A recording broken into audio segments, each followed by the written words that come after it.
弟兄姊妹平安，今天是2024年的9月24号。今天的经文是诗篇139篇第1节到18节，列王记下卷11章21节到12章16节，雅各书5章第1节到第6节。今天要跟大家分享的主题是财富。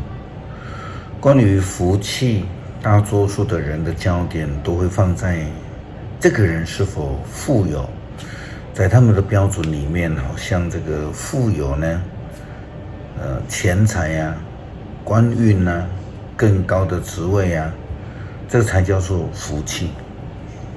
就如同我们在讲到财富的时候，许多人仍然会聚焦在所谓的金钱跟物质的上面。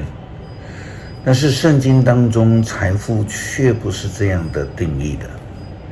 列王记下卷11章21节到12章16节记载了犹大王约阿斯的事政，他做上帝眼中看为义的事。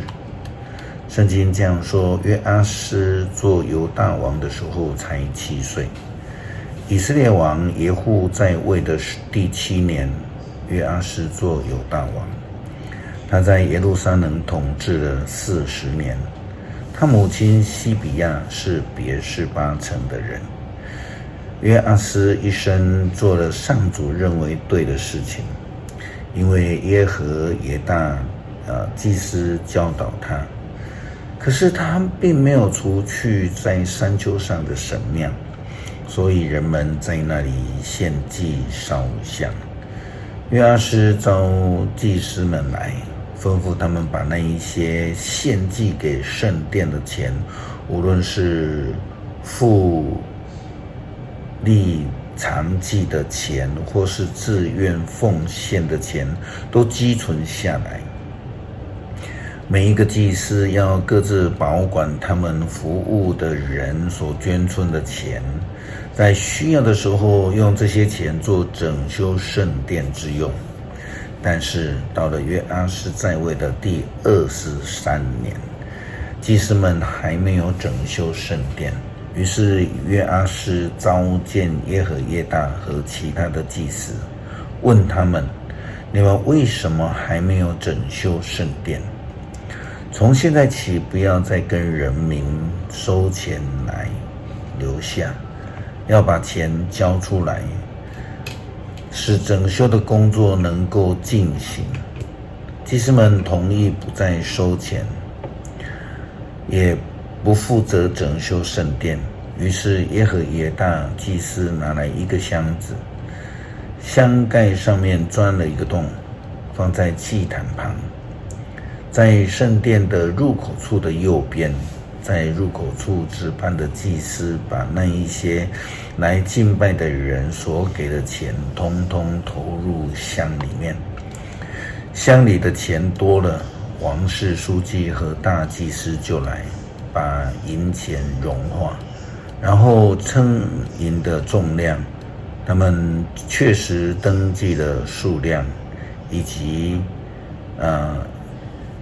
这个价值以后，就把银子交给主管整修圣殿的人。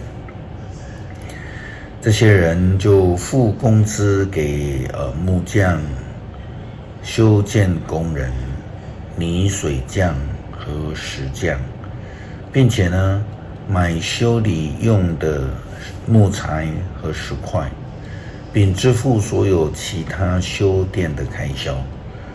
但这些钱并不是用来制银杯、碗、号筒、修灯剪，还有其他金银器皿，只用来支付工资和买修理用的材料。主管修建工程的人诚实可靠，用不着跟他们算账。数过的祭和赎罪祭的钱就不投入这箱子里，这些钱是属于祭司们的。像这样的一个敬拜上帝的特质，这样的积聚是一种富有，是积聚在天上的财富。这让我们想到了耶稣基督曾经比喻说到一位富有的人，他努力追求地上所有的财富，甚至仓库越盖越大间。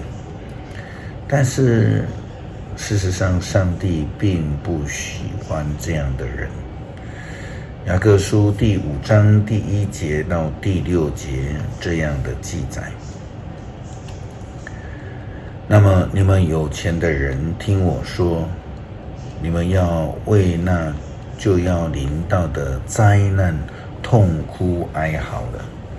你们的财富丧失了，衣裳给虫蛀了，你们的金银都生锈了。这锈要作为控告你们的证据，又像火一样吞灭了你们的身体。在这世界的末期，你们只知道积蓄财物，你们剥削在田里替你们做工的工人，扣克他们的工钱。他们在控诉你们呢。那一些收割工人喊冤的声音已经进到了主万军的统帅的耳朵了。你们在世上奢侈享乐，把自己养胖了，等待屠宰的日子。你们定无辜者的罪，谋害杀害了他们，他们并没有抵抗。诗篇139篇第1节到18节。上主啊，你洞察我，你认识我，我的一举一动你都知道。从遥远的地方，你也晓得我的心思，我工作或休息，你都看见。你知道我所作所为，我没有开口，你已经知道我要说什么。你前后左右环绕着我，你用你的能力庇护我。你对我的认识高深莫测，不是我所能够理解。我往哪里去才能躲开你呢？我到哪里去才能逃避你呢？我上了天，你一定在那里；我潜伏阴间，你也在那里。我纵使飞往日出的东方，或是住在西方的海极，你一定在那里带领我，你会在那里帮助我。我可以要求黑暗遮蔽我，或是要求周围的亮光变成黑暗，但是对你来说，黑暗不算是黑暗。黑暗跟白昼一样的光亮，黑暗和光明都是一样。我的5脏6腑是你所造的，在母腹中你把我凑合起来。我颂赞你，因为你可敬可畏，你的作为奇妙非凡，我心里深深领会。我在母腹中被塑造，在隐秘中逐渐长大。骨若怎样成型，你都知道。我出生以前，你已经看见了我。那为我安排尚未来到的日子，你都已经记录在你的册上。上帝啊，你的意念多么的深奥，你的心思多得难以数算。我要是数算，比海沙还多，纵使数算到底，我仍然跟你在一起。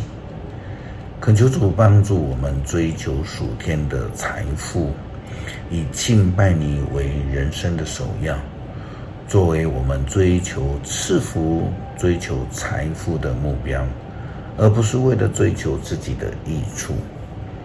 感谢祷告奉主耶稣基督圣名求，阿们。